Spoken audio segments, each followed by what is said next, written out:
Today, lies, damn lies, and statistics.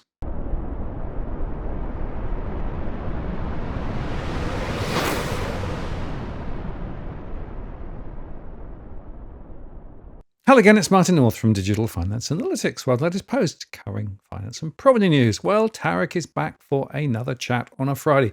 And Tarek, there's a lot to talk about, particularly about when our numbers not numbers.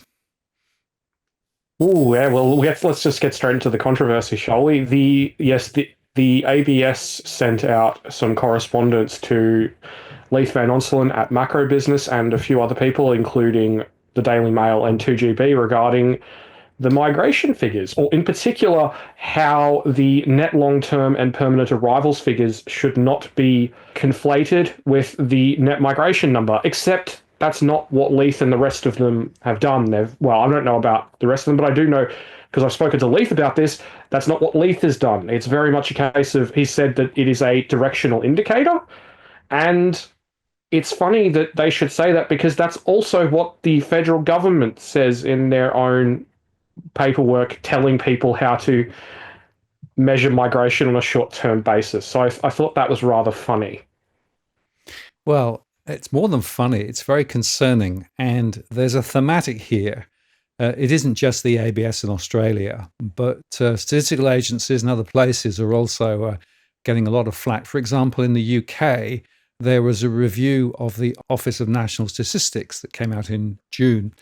And basically, they were rubbished. They said they didn't have the right culture in the place, but more importantly, the fundamental focus on producing good statistics had actually gone off the boil, and they were experimenting with lots of other sort of flashy, easy statistics, but the core stuff that needed to be done wasn't being done, and that was very, very critical. And in fact, the ONS has delayed their retail sales information, which was due out today, because of quality issues. So once again, more statistics delayed. And of course, in the US, we have the BLS with their issues with regard to survey levels. So the worrying thing is that more and more, I think, 2 points. One, the accuracy of data is in question, but more importantly, the politicization of data is now the real question. And that means that we can't necessarily rely on the critical indicators. Now, that makes central bankers' lives even more complicated or unneeded, depending on how you think about it. But for everyday use, we don't know what the truth is. Well, I think part of the problem is there's also the issue just of perception, like with Trump firing the head of the Bureau of Labor Statistics, regardless of whether or not inflation does get tamed, or regardless of what the statistics actually say, whether they're accurate or not, that the perception will now be that there's just going to be that doubt in the back of everyone's mind of, was this politically motivated? Is this actually real? Because this isn't because it's not that hard for inflation to diverge from perceptions of inflation, because it's very different on a lot of cases to the way people perceive inflation, with it through their own lives and through their own experiences. Although I do think one thing that is interesting is I've just been looking into statistical agencies that were proven to be lying and politicized, and turns out the Argentinian statistical agency has been caught doing that in the past. So it's not entirely unprecedented for agencies to do that. And it is just very, very disappointing to see this level of interference, because it does damage that perception. And I think one of the key issues with just statistics and financial markets and economics in general is perception is everything. Trust is everything. And when you start undermining that trust even a little bit, things can unravel uncomfortably quickly. Well, it also, of course, opens the door for other players who do have vested interests to push their particular lens on statistics. And I'm thinking perhaps of some of the property statistics, for example, that we see in Australia and other countries too, that actually comes from bodies that have a vested interest in property. Or the information that comes from the banks with regard to customer behavior and how many customers are paying back their loans or not, etc., etc. Those are not official statistics. Those are actually vested statistics, right? And I just wonder to what extent any numbers can be really trusted. Even if you look at the public accounts of companies, there are intrinsic assumptions and positionings made. Now, I worked years ago for Anderson, and they were in the middle of a whole bunch of issues where they were effectively repurposing information going into official statistics into the accounts of large corporations for the benefit of those corporations. So, what is truth? Well, I think that's one of the big problems, isn't it? And it is just the fact, it is true that I think that these companies really, not these companies, these countries really need to get on these statistics issues much, much more seriously than they have. I mean, like the ABS, for example, abandoned the various household expenditure measures that they and household income measures that they were going to be releasing this year, and that's deeply, deeply disappointing because that is very, very important data, very, very granular data, which is something that we very much lack. Because it goes down to an individual household demographic lens, which is something that we very much lack overall. And I think that it's just very disappointing to just be stuck with this high level data that doesn't tell the story of the Australian people. And I think that as nerdy as it may sound, which will surprise absolutely no one, this data is needed for our democracy to properly function. Because without it, you don't actually know what's happening from a statistical perspective. Now, don't get me wrong, you can probably talk to the staffers at MP's office, the staffers at various government services, and they will tell you what's wrong with the health system or what is going wrong with people's lives and stuff like that. But you only have anecdotes.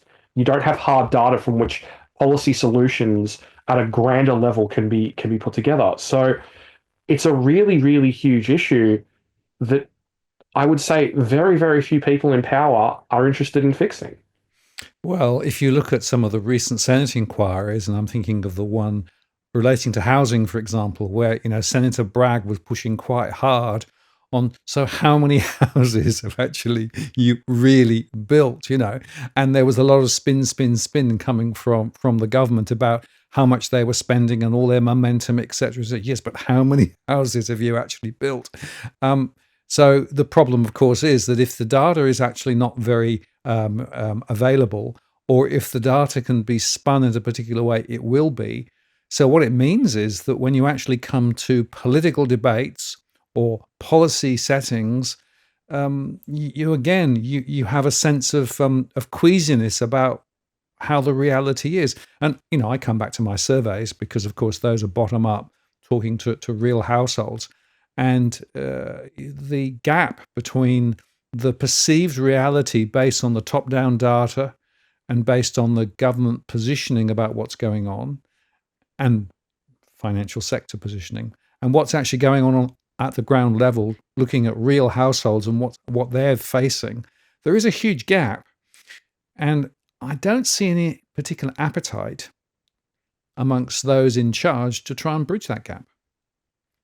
No, and I think one of the funny things is I think it was last year during a parliamentary committee meeting with with Michelle Bullock and other members of the Reserve Bank, they were asked about the impact of the Bank of Mum and Dad, which is something that that you have researched extensively, probably one of the most extensively, in Australia, if not the most, and they didn't know, they didn't have data on it, and you're talking about something that is potentially underpinning more than half, some say up to 75% of new home purchases. And the formation of new households of first home buyers buying homes is an absolutely vital economic indicator. Because it determines things like demand for household goods. It determines the upward pressure on housing prices overall. Because if you juice the first home buyer sector, that often feeds through as a precursor to a larger move in housing prices. So there's all these various different moving parts.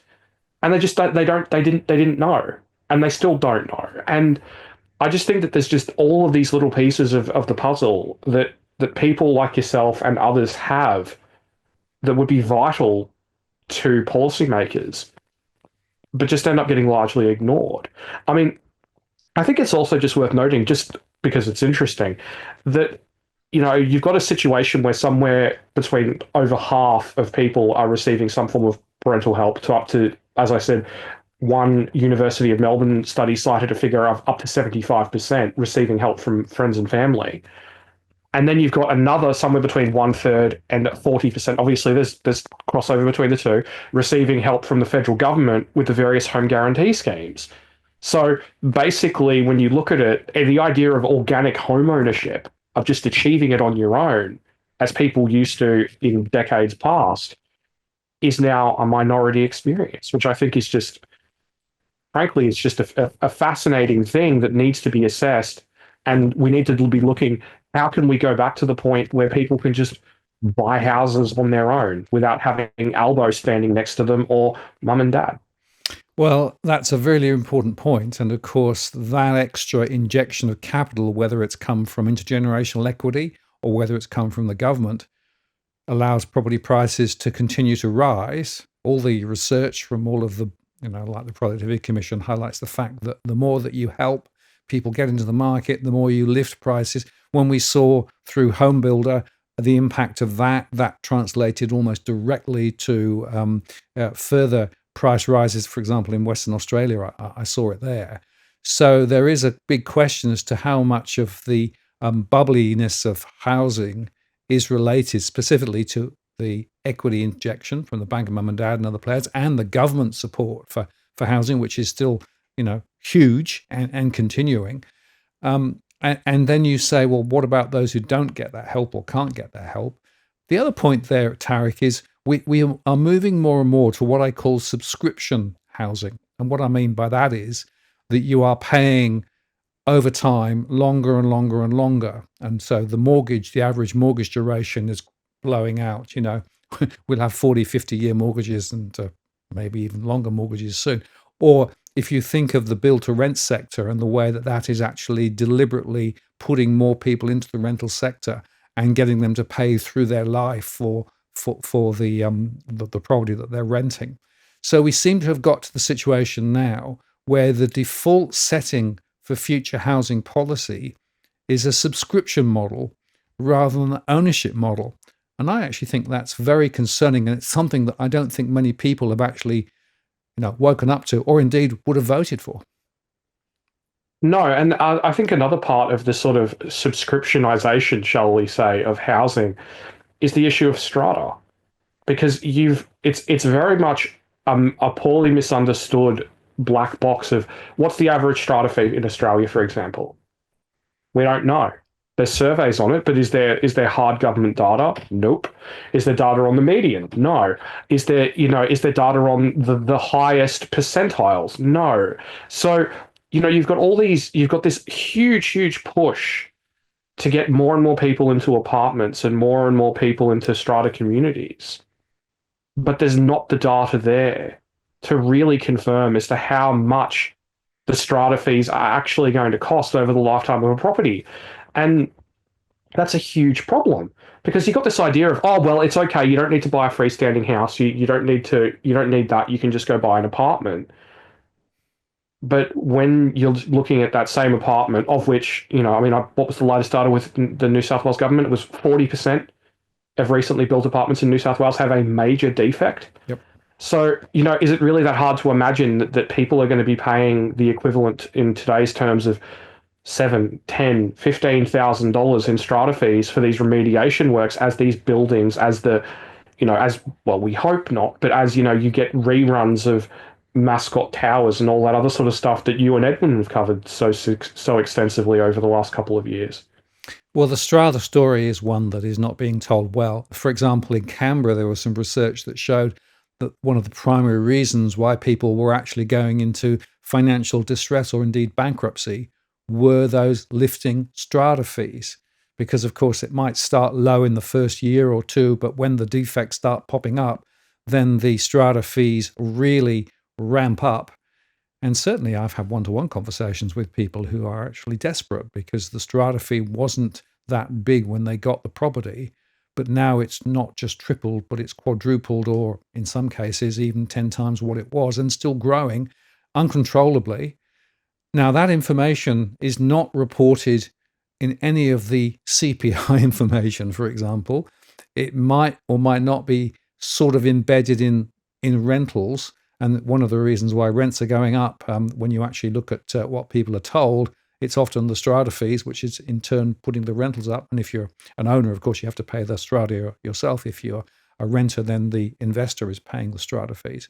But these strata fees are not managed very well. They're not controlled. And when you actually look at the basis on which some of those fees are actually calculated and lifted, it's very murky. And you wonder who is profiting from that and who is actually going to be able to pay. And what happens when you find that out of a block where there are 20 owners, 2 or 3 or 4 of them are unable to pay? Well, does that mean that everybody else has to pay more? Or does it mean that the work not get done? And then you start to realize that there is a whole web of concern here that could start unraveling. And again, I don't believe that this is a debate that is being had, but certainly should be being had. And at the moment, the bottom line is that subscription housing is becoming more and more the mainstream thought about how to deal with housing into the future. And I've got a problem with that. No, I totally agree. I mean, I was talking to someone the other day who's one of the members of the board of corporate for the unit complex. And, they were saying there's a whole bunch of investors who own these apartments who just simply they just don't pay. They just say, well, no, just not going to do it. They keep saying, well, they keep saying no. And the reality is that the cost of chasing that up in court to a point where you're actually going to get an enforceable judgment is going to cost so much money that it's not worth pursuing until the debt gets absolutely huge. And, and just on the issue, like you were saying, then does the work not get done? And I would say that the answer in a lot of cases is very much yes, because the cash just isn't there. And as the burden of those strata fees falls on a smaller and smaller and smaller group of people, the less likely it becomes that the work will get done, the less likely it becomes that the property gets maintained, and the more likely it becomes that greater issues will arise from that lack of maintenance. So just to explain, folks, Tarek had a little bit of an issue with his audio. You may have heard there for the last few minutes, but I think we've fixed it now. So we're going to continue the conversation. And we were just talking about Strata and all of the issues there, and making the point that things are very uncomfortable for many people in the Strata sector. And it's part of the sort of the tapestry of the housing story, which I think takes us quite nicely, Tarek, as we get into your slides in 1 second, is just to reflect on the so-called imperative from the 3-day love-in in Canberra, which really didn't come up with much at all, did it? Other than that they're going to put taxes up. No, it was. I mean, it accomplished exactly what everyone was thinking it would accomplish, which is a whole lot of nothing. I mean, to be completely fair, we talked about this in the last show. That basically, the government has tied themselves in a policy straitjacket, ruling this out, ruling that out, to the point where they really can't do a whole lot without breaking a promise and breaking their word. So I think that we're basically just stuck. Although one thing I will say is that it's very interesting to see exactly how stuck the government is, given the fact that they have got the biggest Labor majority in something like 80 years. Yes, that is very, very interesting. Now, of course, that vote was on 1/3 of the votes, but nevertheless, they have a large majority. And when you actually listen to the real story here, it comes back to some of the fundamentals that we keep highlighting about the weakness of the Australian economy, the narrowness, the fact that the government is spending big relative to the income that is coming in, and of course also the intergenerational issues that are there for anybody to see who wants to see them. But it also, to me, highlights that the complexity of trying to solve this without actually addressing some of those fundamental structural issues like questioning migration, for example, or questioning the continued perpetual rise of home prices, both of which should be, I think, on the agenda, and the gas story. None of those really were for at the front and for the center of what they were talking about, because they were looking, I think, essentially for a blessing to sort of continue to do the sort of the muddling on that they were doing, but that's about it. There was a very interesting article the other day from the ABC, which contained something that I was quite surprised by, just by how explicitly they said that economists at the event had basically ruled out anything on two of the key Ps, which were property and population. And that was absolutely spot on commentary. The idea that we can somehow address productivity without touching the fact that property acts as this giant vacuum cleaner, sucking up capital, sucking up years of people's productive lives just so they can get a roof over their head instead of doing something like starting a business or choosing to be an innovator in their own way, whether it's at their source of employment or not, because they're just focused on, being able to get their own roof over their head or keep their own roof over their head. And then there's population. And this is something that you talked about with Leith a few weeks ago. Just the fact that the more people you keep adding into a country without building the requisite housing, the requisite infrastructure, and enhancing services, the less productivity growth there will be on offer, because there's basically just less infrastructure, less factories, less you name it, to go around on a per head basis. So there's just these absolutely vital issues. And I will say, even that little report by the RBA on productivity the other day, they mentioned the issue of capital shallowing, which is basically what happens when you don't invest enough in infrastructure. The private sector doesn't invest enough in the various means of production, and all you end up with is more people sharing the same base. So I do think it's funny that even the RBA mentioned it and throwing their little tiny jab in the way that they felt was appropriate given the confines of their position. Yes. Well, of course, the RBA is an interesting position because they don't want to throw too many rocks, but they did throw a couple of rocks in, very importantly, but they were pretty much ignored in the 3 days. Tarek, we should get onto your slides because you've put a lot of work into them. And, this is a very important part of the conversation that people tune in for. So let's give it a go. Righto. As usual, the slides will be available at burnouteconomics.com. Martin will be including a link to them in the description. And if you would like to subscribe to Burnout Economics, or if you would like to subscribe to my new YouTube channel, which Martin also has a link to in the description, we'll also have little clips of DFA before we move on to bigger and better things, hopefully later in the year or next year.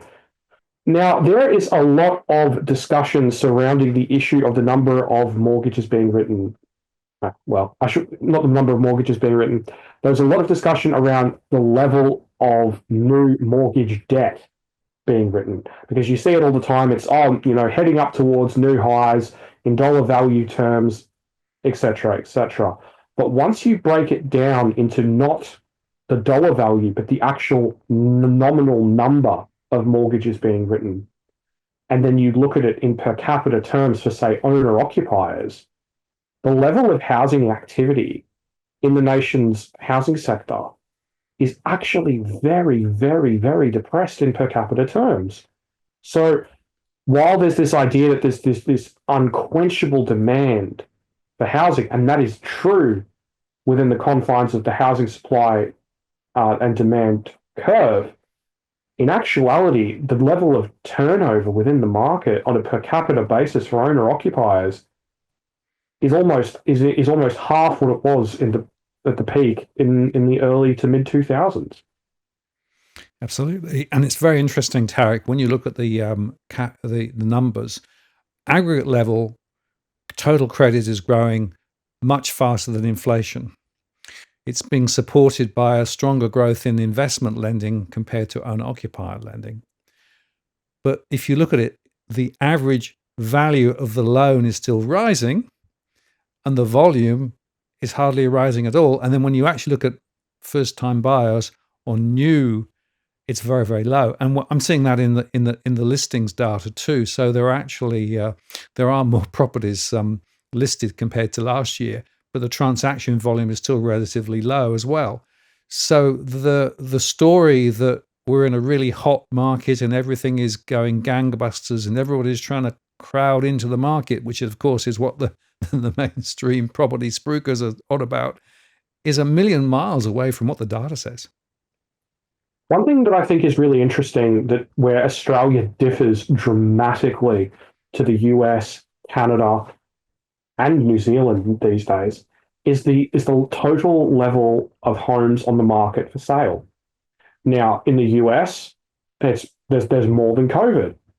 It's the same story in Canada. In Canada, they're pushing up towards decade highs of stock on the market. New Zealand is seeing surging levels of stock on the market above pre-COVID levels as well. But in Australia, it's deeply depressed below pre-COVID levels because we've had that constant demand driven by the ongoing rental crisis, which came to an end in the US at a national level over 2 years ago now. But ours still persists. You know, Canada's rental crisis has more or less come to an end. There is enough supply, probably not at the right price, but it does exist. And Canada's now seeing rents plummet in some of the most impacted cities and locales. So I think it's interesting just how varied that is because of the decisions that policymakers have taken here in Australia compared with the rest of the Anglosphere. Well, of course, the two big differences between New Zealand, Canada, and Australia is migration. So they dialed back migration in New Zealand, and they dialed back migration in Canada, and the whole lending environment, which has been sharpened up in those areas compared with Australia. It's interesting. The New Zealand Reserve Bank cut the interest rate again, but as part of the conversation after that, they did admit that the chances were that property prices were going to continue to fall, and they're 17% down from their peaks in New Zealand. They're dropping in Canada as well. Rental availability is rising. Rents are actually not growing. So you can see how the migration element flows into the whole picture, but nobody really wants to move the dial in that direction in Australia for one obvious reason. We've got to keep growing that number because it's the only number to make the GDP grow. It is, and I think you make a very important point with the New Zealand example, because one of the big differences between New Zealand and Australia in this rental cycle, shall we call it, is during the pandemic, Australia was one of the last countries to really reopen to the rest of the world in a meaningful way, but the last was New Zealand. So you got to see the legacy of the pandemic-driven rental crisis in New Zealand for a lot longer, whereas Australia's rental crisis never really got to an end point because it was just bang, borders reopen, record migration, demand to rentals to the moon. Whereas New Zealand had that little bit longer, and you started to see rents flatline, and it was just like, okay, so that's what it would look like if we didn't make that particular decision. You know, like literally, I believe Auckland rents just prior to, it might have actually been just after they reopened their borders, was 0% growth year on year, which was, you know, obviously very, very nice for people who were experiencing some challenging times. Yet here in Australia, we persist with this idea that somehow, well, not we, but far too many people persist with the idea that migration has a very, very limited impact on the rental market.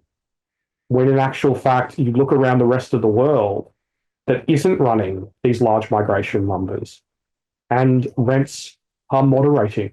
You know, so in some cases they're flatlining, in some cases they're outright falling. So there are pathways for which policymakers can pursue to, you know, for more favourable outcomes for the populace, but as you say, they're not terribly desirable from their rather narrow perspective. No, and I just want to come back to the other point, the listings number. You know, listings are actually up from last year, but when you actually look at what property is actually being listed, there is a greater proportion of, I call them lemons, you know, property that needs a lot of work or are in some adverse condition or position.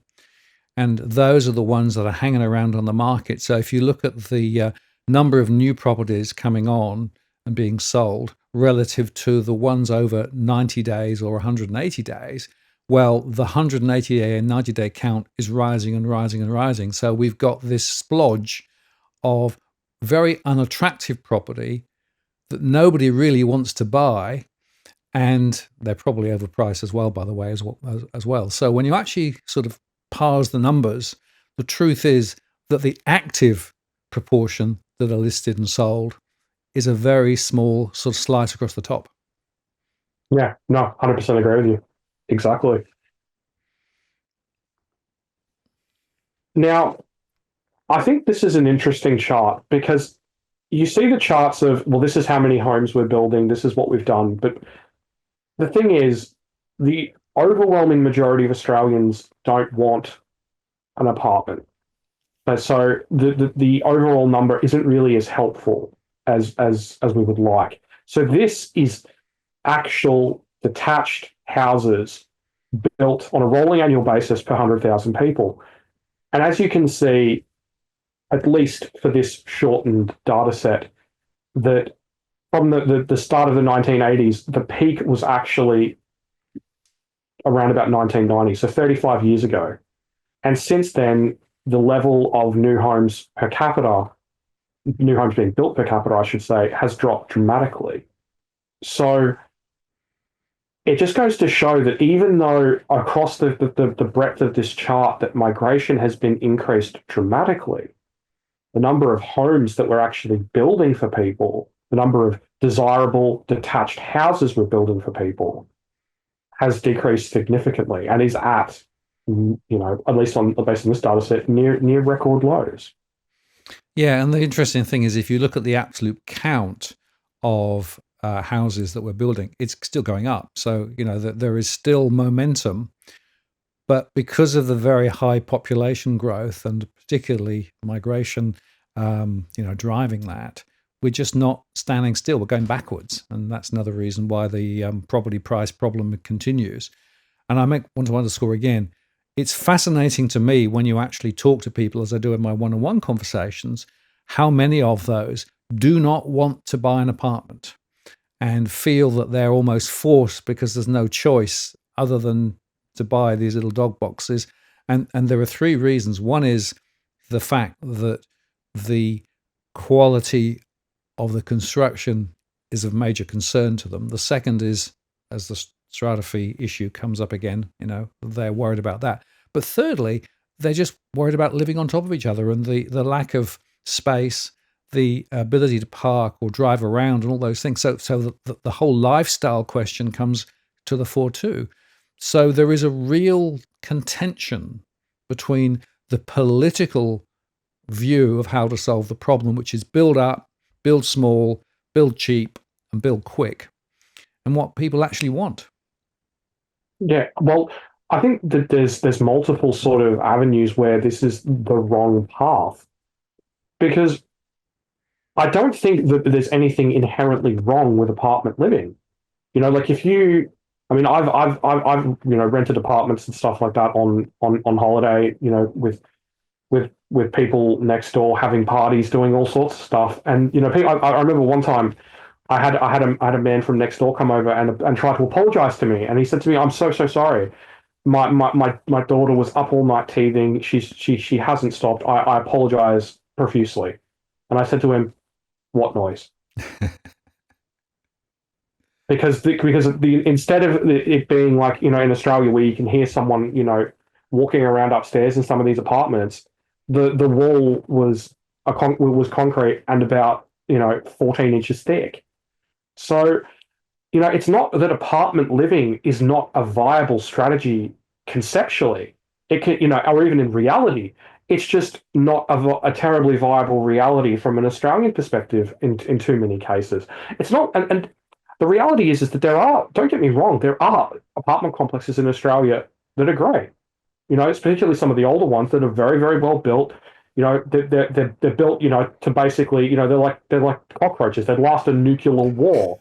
But the problem is too often, as the data from, say, for example, the New South Wales government shows, too often they're not built to an adequate standard. And as far as I know, that in a lot of cases, they're not even built to, say, acoustic standards, which is, the travel of noise between various different apartments. And it's very disappointing because it leaves people in a very, very bad spot. And just one other point, and I won't go on for too much longer, but there's also the issue that there's this idea of you can just trade up from an apartment to a house.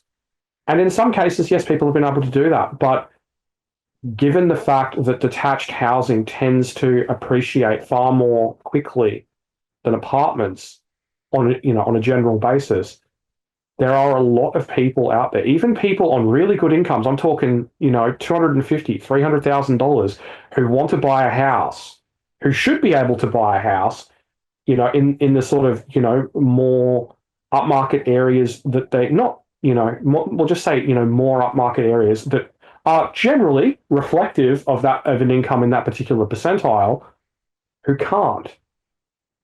And I think that's going to be a really, really big problem going forward, both politically and socially, of just people, even people who have done relatively well income-wise, who are not going to be able to afford the lifestyle that their parents had when there was one parent working and they worked as a bus driver. Well, I've had several one-on-one conversations in recent weeks with people who are frustrated just on that point, that they've got this apartment, but actually the value of that apartment is going down, not up, because of the extra strata fees and the fact that there's a lot of other apartments very similar now being built in the surrounding area. So they're actually getting further and further away from their objective, which was to buy an apartment, live in it for a little while, sell it, and then move on and get a house. So the gap's getting ever bigger, which is quite, I think, a very important observation. The other observation, just to come back to the Canberra Talk Fest this last week, of course, there was a lot of discussion about building standards and how building codes and things were getting in the way. It's all part of red tape.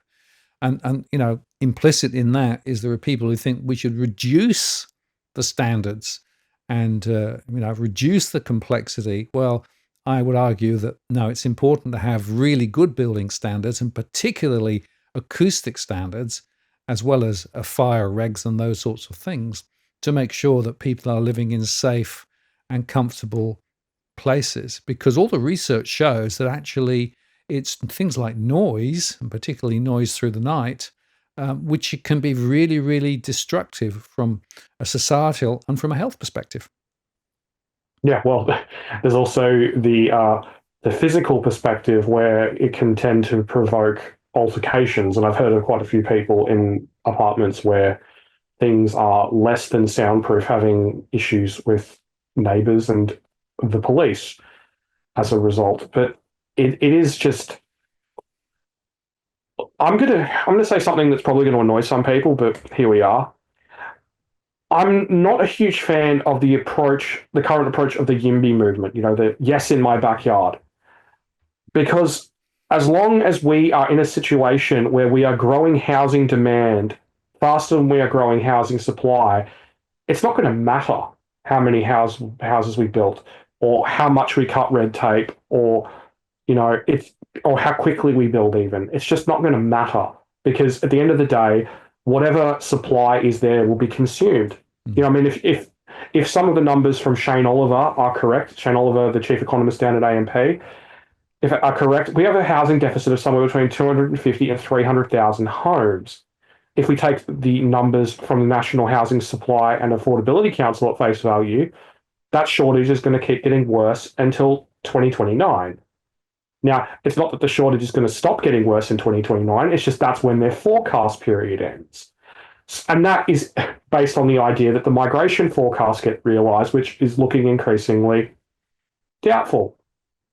So there's a lot of different issues that I think we need to be addressing first before we even arrive at a point where that is the main focus of our concern. Now, I'm not saying that there is, I mean, it's clear. Look at the apartments. Look at some of these houses falling down. Of course, there needs to be changes to regulations.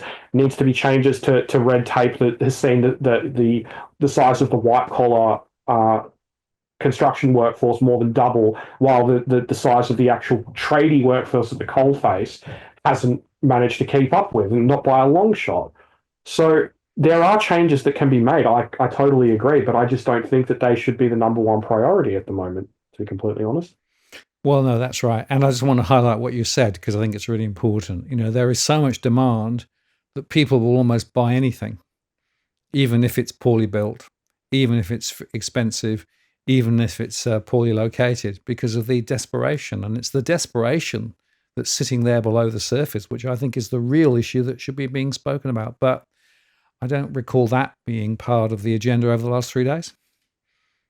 No, and this is something that you and I have talked about a lot, and I wrote an article based on your data on this, I think it was last year, that people are still very much in desperation mode. That like they're buying whatever they can to escape the challenging circumstances of the rental market. And I talk to people about this, people who've got good rental histories, people who've been, really solid tenants for a decade with really good jobs. But when you're bidding against all these other people, and when you're in a situation where someone else says, well, I'm going to put up 3 months rent, 6 months rent, 9 months rent in cash, it's very, very difficult for these people to compete. Yep. Particularly in certain areas, if you've got to be there for work. So it's a mess. And it's a mess that the government is willfully making, well, perhaps not making worse, but exacerbating to the point where it continues to suck. Well, that's because they don't really want to address the fundamentals that would need to be addressed, because it's uncomfortable, difficult for them. And, they want to make sure that the election cycle works in their favor ahead. And perhaps some of the things they should be doing wouldn't necessarily be advantageous to them from that perspective, but would be advantageous from an ordinary household perspective. Yeah, just before we get into the next slide, just one little thing. 65% of renters vote Labor. So why would you want to raise the home ownership rate if you were a Machiavellian bastard only interested in getting re-elected? That's a really interesting observation. Thank you for that. Now, I really like this chart because a while ago, the current Housing Minister, Claire O'Neill, came out and said that we've got an issue in Australia that we have fewer homes per capita than all these countries in Europe and all these other places and XYZ. And yes, Claire O'Neill was absolutely correct. But the important thing is why. Australia builds more homes per capita, than anywhere else in the Anglosphere. By a fairly substantial margin, and as you can see from the chart, has been building more houses or more homes per capita for most of the last 40 years. Yet Australia, with the possible exception of Canada, is the one with the most acute housing shortage. So is the problem really supply, or is it in fact demand? Oh, you can't talk about demand being the problem, Tarek. That's very un-Australian. Tut, tut, tut. Oh, well, here I am. I'm doing it. We're doing it. Yeah. I mean, isn't that the point? Isn't that the point? When you actually stop and think about it, we are actually quite good at building some sort of property, even if it's not very good property. The numbers speak for themselves. But we are being flooded with huge demand, thanks to migration, and also, of course, some local demand through, because there is a natural flow of people, moving to form households and who need somewhere to live. Although actually household formation is a lot slower and older than what it used to be because of the problem of housing. And the predominant demand lever is the need to house all those migration people who come in, the people coming in, of course. And there was a 2GB thing, did you see that the other day, making the point that pretty much every minute there's somebody new coming in. Yeah, and I think one of the things I think is interesting is there's the issue of the housing crisis, right? Now, the problem with the term housing crisis is different people different people have different things that they're assessing. it's not just one issue.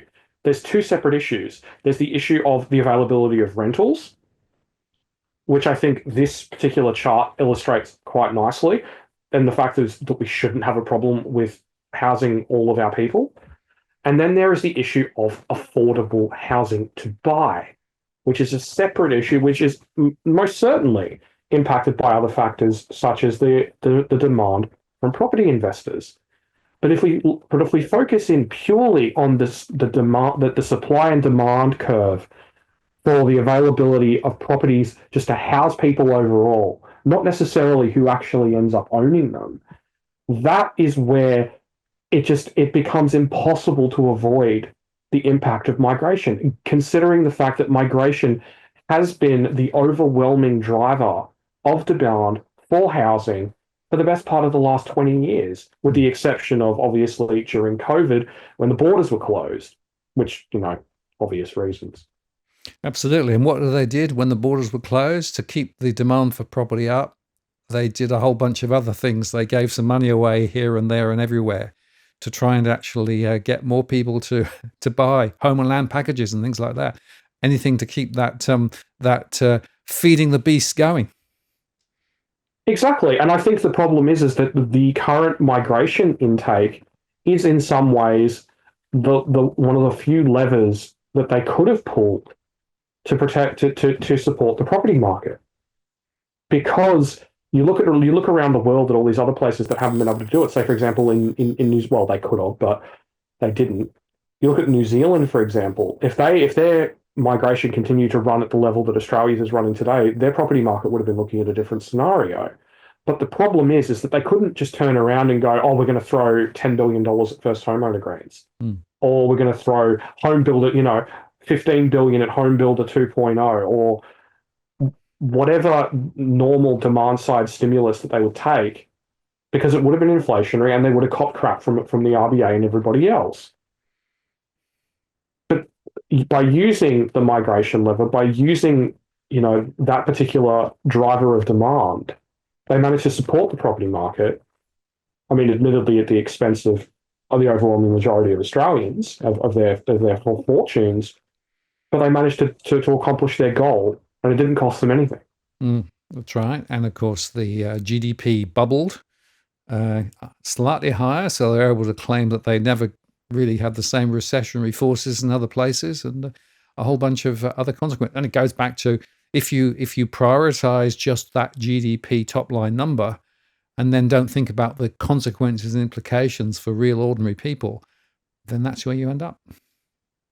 Well, I think I'm not going to make a statement here, but I'm going to pose a question, and people can share their views in the comments. But I think we really have to ask ourselves, why are we continuing to run a migration intake that is so large that even by the government's own admission, we are not going to be able to build enough homes to house everyone?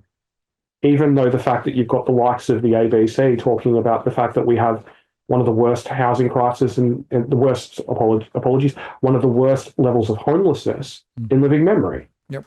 I think that's a question that people, should ask themselves, and if they feel so inclined, ask their local MP. And while they're doing that, they should also ask their local MP about whether, in fact, in the upcoming census that the ABS is going to be running, whether they will be surveying those people in tent cities and those people living in cars.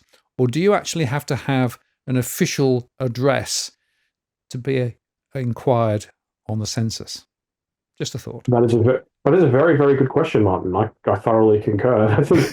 I think all Australians deserve to be counted and deserve to be heard. And if the viewers can help to achieve that outcome, I would be most proud.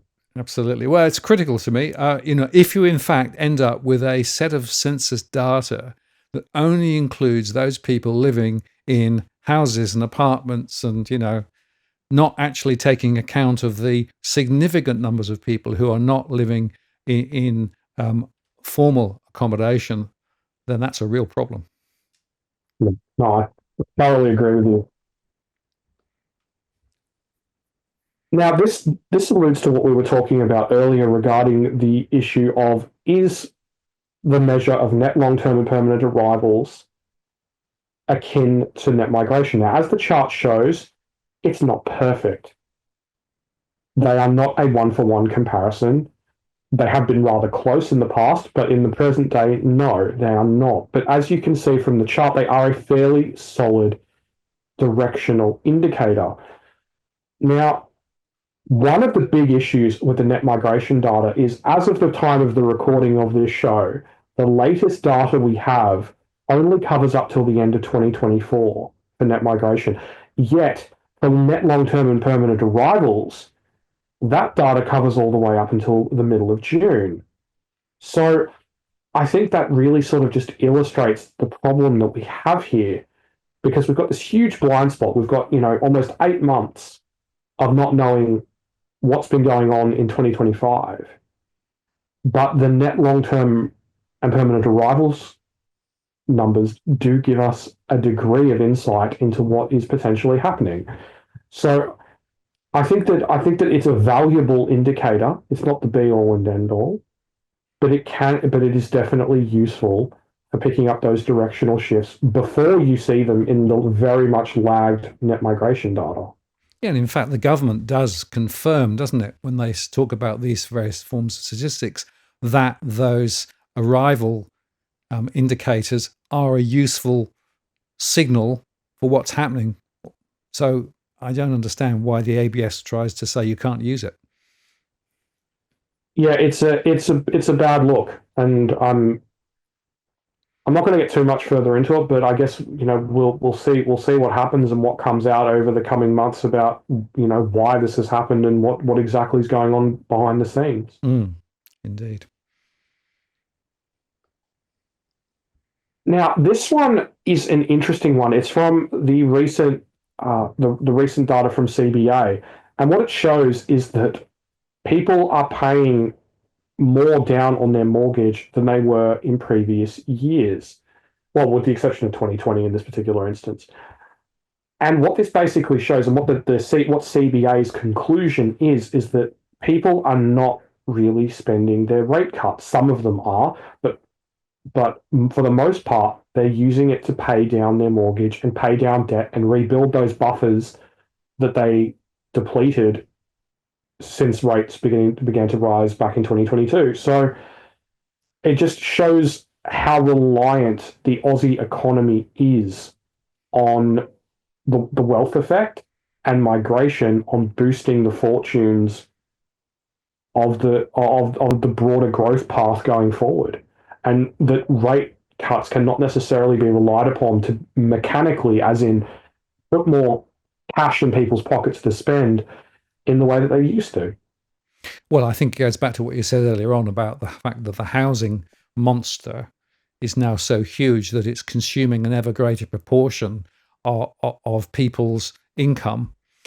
And what that means is that even if rates come down a bit, they're not necessarily going to spend it and give the economy a bit of a kick. They're going to try and actually get their own financial situation in a slightly better fettle. And that means, in some cases, paying that. It's interesting. I talk to people through the one-on-one conversations that I have. And this idea of getting rid of the loan as quickly as possible is becoming quite a strong thematic. I remember 5 years ago, I was having, this is before COVID, I had conversations with people and they basically said, look, I'm not sure that there's a real need to sort of pay down quick.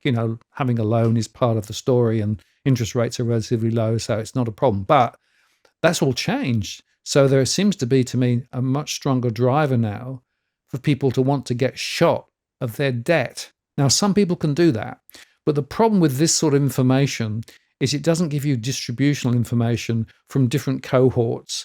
And what I'm seeing is that the more affluent households are actually those who are paying down quite fast, whereas those who are actually under more duress from a financial perspective are not paying down. And in some cases, they're still in hardship. They're still trying to get a longer term loan or go interest only. So again, I have a feeling that this distorts a lot of the story when you actually look at it from a distributional perspective. Oh, certainly. Absolutely. I think what is useful in in this to me is just it illustrates that there has been that, as you say, that psychological change for people, because this is, Gen Y, Gen Z, sorry, Gen Y, it's part of Gen Z, but and Gen X's. This is their 1990 moment. This was our 17.5% interest rates. This is the thing that people are going to talk about, 30 years from now to their kids. Where we shifted from a rates only go down with with a few, upticks here and there to, oh my word, rates can go up, and they can go up by a lot. This is by what we've seen since 2022 is the largest and fastest relative rise in mortgage rates in Australian history by a huge margin. And that is going to have very, very significant psychological consequences for people, because they're going to going forward, they're going to know and to believe that it's possible that rates can rise, even when all the RBA and the government and all the pundits have said, no, it won't happen, because it did happen. And that, I think, could have some very, very significant impacts on the economy going forward. Because if you look back, say, the 1990s, that cohort had a very mechanical, very real reduction in the cost of their mortgage, to the tune of almost half of the payment burden just evaporating over the period of a couple of years. And that, boosted their fortunes. But by the same token, the fact that the mortgages just weren't that big to begin with, plus decent wage growth, etc., meant that they managed to pay down that burden, and it didn't become a drag on the economy. But in today's world, where wages growth is much weaker, where the mortgages are much larger, and where the mortgages keep getting larger, I think we could see that psychology become a significant drag on spending and just on the appetite for debt, because that is such a key driver of the Aussie economy. Yep, well, that's true. And if you look at personal credit, of course, the story is quite interesting. There's been a little bit of movement up and down, but there's not been the same exponential growth for personal credit than there has been for the mortgage. And when you sort of stand back and think about it, and again, I see that in my surveys, there are more people now more skeptical about this idea of perpetual debt and want to get shot of it. And I think the shock of high rates are part of it. I think also the unfairness. They feel, well, hang on a moment, I seem to be paying more and more and more of what I earn to the banks. And, is that what I want to go on doing for, a long, long time? Whereas the banks say, oh, sure, have a 40-year loan or have a 50 loan. We don't mind. No, they don't mind, because they're only interested in perpetual cash flow. Going back to this subscription housing idea again. The truth is that debt can be useful and in some case necessary to be able to do specific things. But as a long-term way of life, I think people are beginning to wake up to the question of whether that makes sense or not.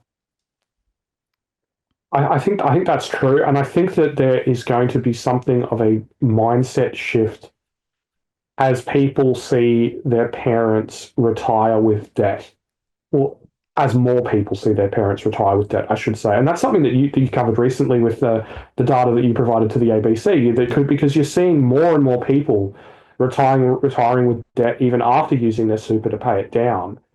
And I think that's going to be a major, major problem, because there's this idea that, that super is going to help, lift all these people out of reliance on the pension.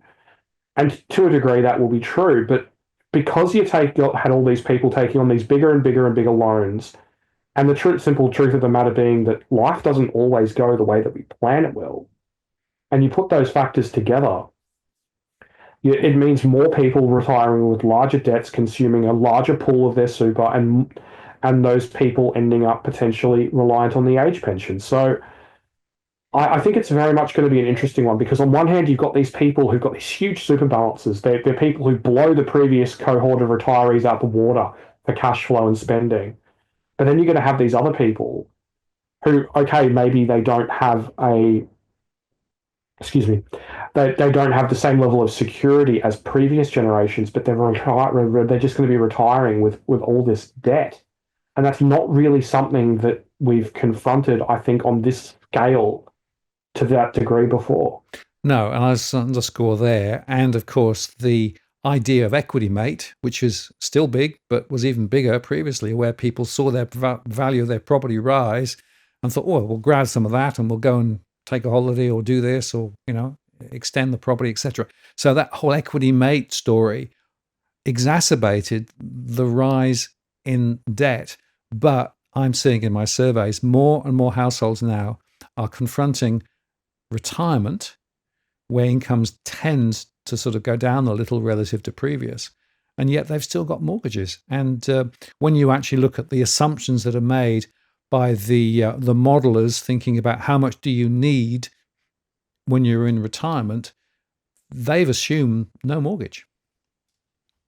I think that's a really key point. Like, you look at all of those various projections of, you're going to need, $500,000 or $700,000 in addition to a pension and stuff to survive, to achieve the lifestyle that you want. Like you said, retirement in Australia is built on outright home ownership. Now, that's a very, very uncomfortable truth, because the simple reality is that paying a mortgage or paying rent in your retirement can be very, very, very difficult, particularly renting. So I think that's something that really gets overlooked in the whole housing affordability conversation, because people say, well, who cares if people can't afford a house? Who cares if they have to rent?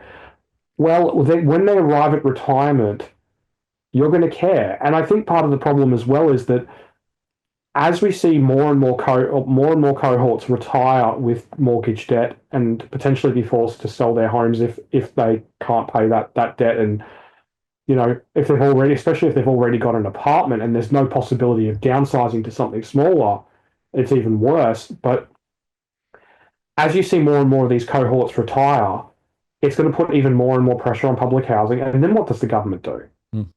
You've got people who are aged, who are retired, demanding public housing.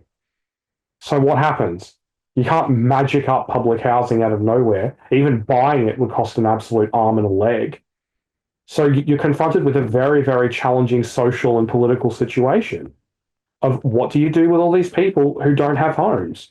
Because, it used to be, 20, 25, 30 years ago that you'd have enough kids that at least one of them would be able to help you out. But with more and more people not having children or having smaller families who perhaps don't have the same level of means to help, it's a lot harder. It's a much greater challenge to confront. So I think it's going to get really, really quite challenging. And the simple reality is that we aren't even maintaining the level of public housing as a percentage of housing stock that we had previously, let alone building more. Yeah, and just building on that, this idea of subscription housing, when you think of that in the context of older age, without the income to come in, how do you continue to pay is the question. And then you think about the move into retirement home settings and those sorts of things, which again is going to be a subscription service of some sort. People need to think through some of these implications, because there is a real question in my mind about whether we've set ourselves up to be able to deal with this alternative model of how finances work. And I don't think we're close. And I think people are going to have a nasty shock. No, I thoroughly agree with you. I mean, I think the problem is that we've essentially taken on this model of bigger debts, bigger housing prices, and just taken it for granted, collectively at the aggregate. Obviously, I realize, probably the overwhelming majority of the viewers disagree with that particular path being taken, but the reality is that's the path that has been taken by our policymakers. Yep. And I think the truth is that we are so incredibly vulnerable to those issues in retirement, to those, I mean, even back to what we were talking about a couple of weeks ago. I mean, if you see these people reaching that age, and then, AI, because obviously a lot of people who, there's studies, for example, from the US Federal Reserve indicating that people who are over the age of 50 and 55 in particular, when they lose their job, the chance of them regaining gainful employment again is significantly lower than it is for younger demographics. And if you're talking about employment being impacted by a technological shift, the impact may be even greater, which further adds to the issue of how are these people going to be able to afford these mortgages? How are they going to be able to afford to house themselves? And there's all of these issues that are potentially on the horizon that just aren't being talked about. No, and that means that potentially people can't get work when they need work, which is the first point, or if they can get work, are they capable of continuing to work from a health perspective and from a lifestyle perspective, or indeed will people just have to find a way of working for longer and perhaps doing more lowly tasks to try and find a few dollars to be able to actually continue to subscribe to housing? I mean, that's a scary future. It is, and I think that the truth is that not to get too overly political here, but we never should have removed the safety net in the first place. Mm. Like, that was just idiotic. I mean, the idea that, oh well, we're going to give people rent assistance instead of public housing. It's like, so congratulations, you've upped the cost of rent. Well done. And you've, instead of spending billions a year on building new public housing, which appreciates in value, you did that instead. Congratulations, idiots. Yeah, spot on. Well, I just find it funny, right, that we've got essentially what many people believe is a government-backed wealth creation scheme using property, and the only people aren't in on it are the government. I mean, they literally could have just created a perpetual motion machine to fund the government just through property if they really wanted to. Just, release a bit, build some public housing, hold on to it for 30 years, sell it, rinse, repeat. All of a sudden you don't have a debt or deficit anymore. Well done, government.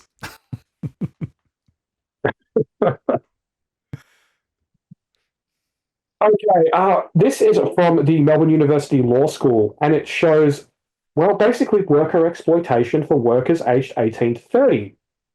Now, this isn't just a bunch of random people. This is a survey that is of enough people that it is statistically significant, and a third of workers aged 18 to 30 are paid 40% less than minimum wage. Now, to me, that is an astounding figure. And it also raises some interesting questions regarding who are these people? Who are the people who are comfortable working a job for $15 an hour? Considering the fact that, $15 an hour doesn't even cover, even if you're working a 40-hour week, that doesn't cover the median house rent at a national level. So the question then becomes, is this migrant workers who are being exploited and underpaid? Is it Australians who just need work that badly that they're willing to be underpaid? These are all very important questions that I don't think are being answered. And I also think that it's worth noting that given the level of exploitation on offer here, this is going to be a significant place significant downward pressure on wages growth for these impacted demographics. Yeah, and I wonder whether there are people there who are in education settings as well and doing, work as part of the education. Then you think, well, hang on a minute, how many international students are coming? Oh, large numbers, eh?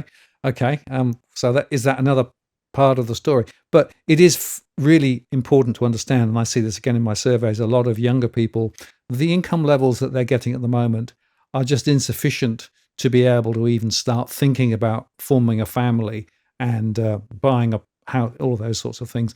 This is part of the problem. No, 100%. Absolutely. Now, I'm just going to quick fire off through these next three slides because they're all related to each other and somewhat similar.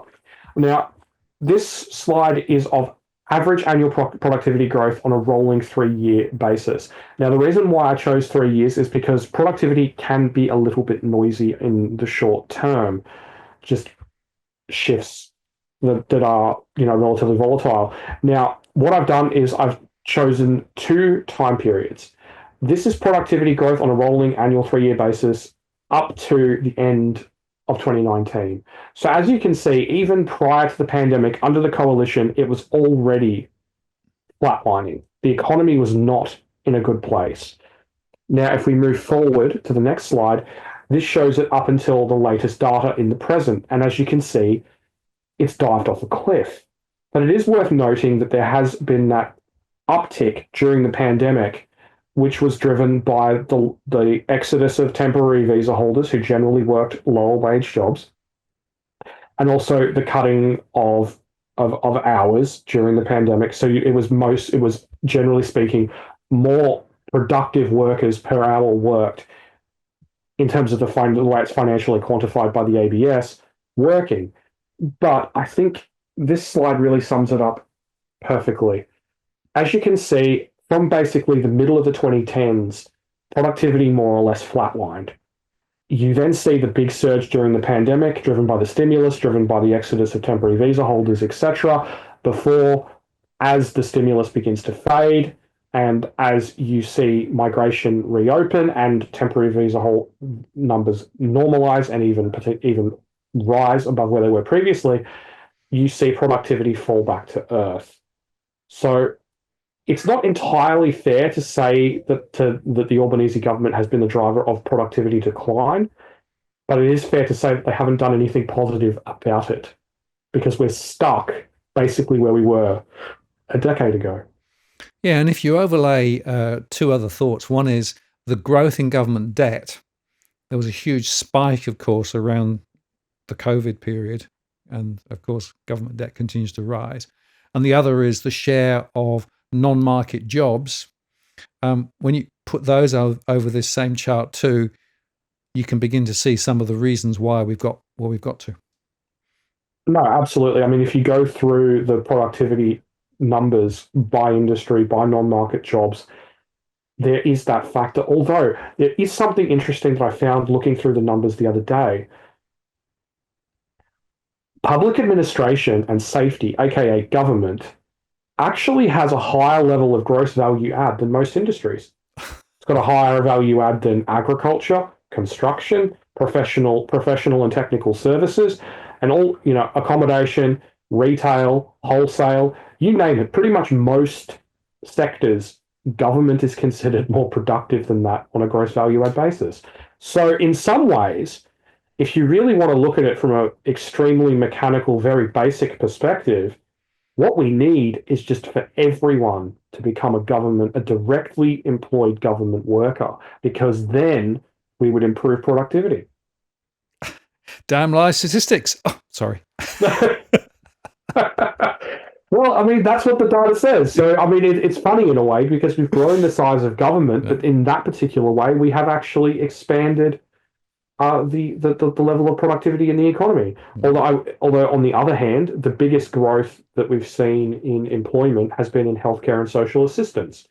And as you say, one of the biggest problems with productivity is that healthcare and social assistance isn't a terribly high value add industry, so it's not considered as productive as a lot of others. So as you see more and more people gravitate towards that, through schemes like the NDIS and other things like that, which, have quite attractive pay packets, that is placing downward pressure on productivity more broadly. So that's one of the problems with pursuing the current strategy. And in that particular vein, it is the Albanese government's responsibility that productivity is suffering.